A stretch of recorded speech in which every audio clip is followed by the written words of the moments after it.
Well, I'm in Kaohsiung again, and this time round I'm trying another new hotel. This is around the Qixianlu, which is a parallel road to Liuhe, which means it's pretty close to the Liuhe Yeshi also. And Qixianlu, if you walk further down, it will be Qianjing. Now, the hotel is called Just in Kaohsiung, not just in Kaohsiung. Just in. Yeah, I can't really see it in the daylight.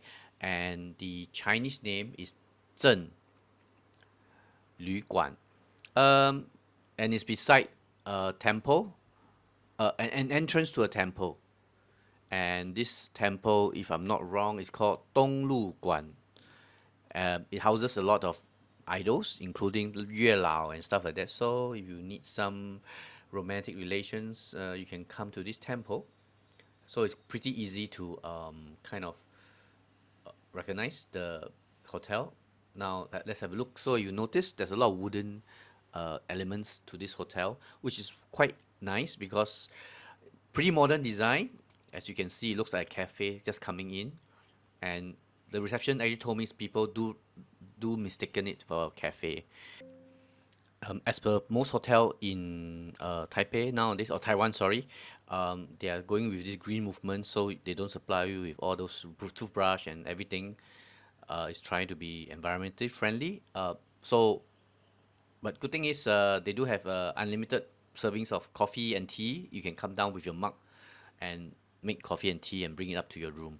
And so, and the other thing is, so they do not tidy your room every 2 days, or if you need to, you just let them know and they'll tidy it. Same things for the free water, the free bottled water that's in your room. If you need them, you can just come down and go get them, get it from them.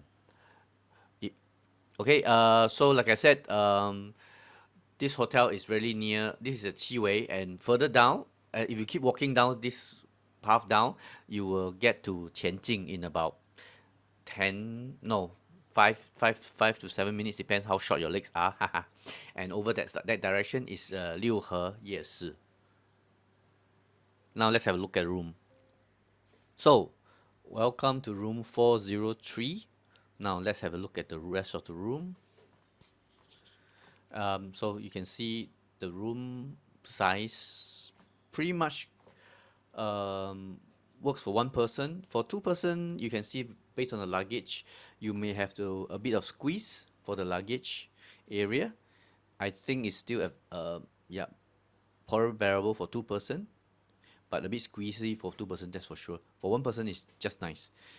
And the TV is standard Taiwanese cable TVs, lots of gossips and interesting repeated news, which I always like. The bed, as you can see, is a low platform bed, so that might be a bit of problem for somebody who has problem getting out from low bed condition. So that's something to take note of. But I guess this is more meant for younger crowds. I mean, the whole hotel teams and all that is towards the younger crowd, right? And I like the way the whole room is designed with a high ceiling, so it makes the room looks bigger and much more spacious. Right, you can see this wooden theme, and it has wooden theme all over. Not too sure. It's I guess it's modern wooden. I'm not too sure how you classify it. Now you can see that there's not much desk space around. There's a smaller desk for your little things. If you have too much vanity or whatever things beside your bed, that then you can put it on the sofa here, or beside this stool, which is also acts as a table, I guess. I never used it as a table. Everything is my storage here, and there's a for the other side there is a latch for you to put your things. Okay, the bed wise is nice and firm, good beds, and I had the so are the pillows. So and this is the aircon area. It's pretty cold, so I have no problems. I slept overnight, and I think it's pretty comfortable, and I have a good sleep. So this is the fridge area, where I said there's a mug where you bring it down to make your coffee and all the stuff. The drinks are inside, the two bottle drinks, yeah. and you can see that there's no wardrobe here. Quite common nowadays to at this price range to have no wardrobes. There's a lot of space saving, and you have your towel racks over there with two face towel and two bath towels. And I like this. I really like the design of the basin here for washing. Actually, the basin seems to take more space than the rest of. Has more desk space than everything else. Oh, by the way, you can see they don't provide toothbrush, so yeah, you should bring your own toothbrush. For the toilet, the bidet is a Panasonic, and the shower is pretty strong. The strength of the water is pretty strong, and I really like it. So there are actually four different shower heads to use, and interesting. And you are using the standard refillable bottles. So again, this was part of those environmentally friendly concept that a lot of Taiwanese hotels are using. So the interesting thing about the shower here is that this knob uh, it's only for adjusting your heat, hot or cold. You cannot adjust the flow of the water. So yeah, and the only way to do it is to use this knob to go in between two different shower heads and to reduce the pressure if you need to. So it's just a single pressure if you just use the knob on the left on the right, because that knob is actually more to control the mixer, not too much of not too much of your strength.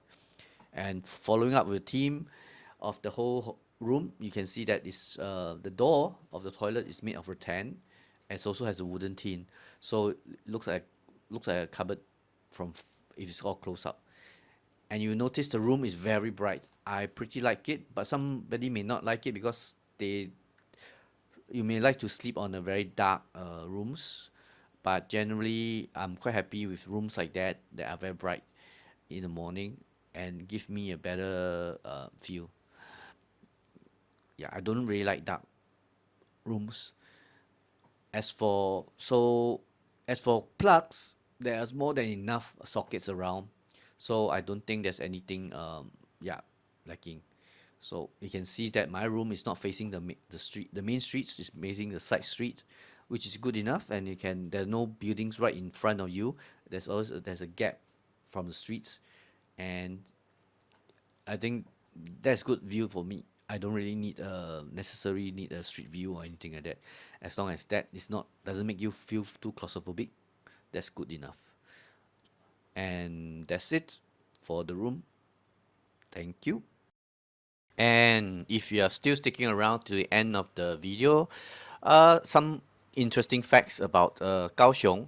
Kaohsiung has 10 main roads that are named 1 to 10, obviously, and based on old Chinese, I guess, or morality, right? So they are 一心、二圣、三多、四维、五福、六合、七贤、八德、九如, and 十全. So that is why sometimes you see roads like 六合, 夜市, and where I was staying is 七贤路. Okay, well, that's it.